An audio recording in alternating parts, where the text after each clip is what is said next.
तू कितीला रे? 9वी. 10वीची परीक्षा दिली का गेला? आता 10वीला जाईन का? बल्बावर 7W लिहिलेलं असतं, त्याचा अर्थ काय रे? Correct, watt.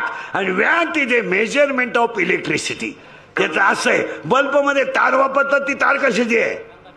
टंगस्टनची. आणि त्याच्यावर 7W लिहिलेलं असतंय. याचा अर्थ असा आहे, त्या तारेची विद्युत वाहून नेण्याची कॅपॅसिटी 7 वॅट आहे. जर व्होल्टेज जास्त झालं तर तार तुटते. याला इन मराठी बल्ब उडाला म्हणतात.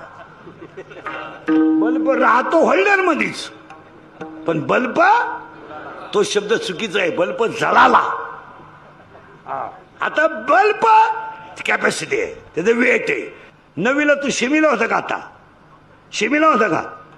हा, chapter number 1, paper number 1, science and technology. In first chapter, one scientist had 3 rules. What is the name of that scientist? Correct. How many rules? त्यानं सांगितलं तुला. तू कितीला आहे? 11वी. Science. You have seen flower? Yes. How many part of flowers? 5? Wrong. 4.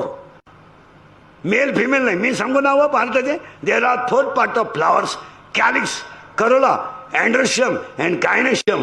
There are 4 part of flowers. मग तूच सांग 11वीला.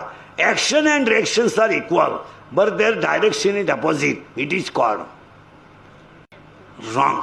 It is called Newton's 3rd law of motion. You have chemistry, you have physics. Yes, energy neither created nor be destroyed, but it converted into one form to another form. It is called.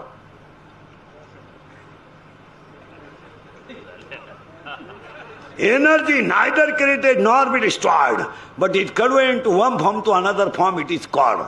No, it is called energy law of conservation.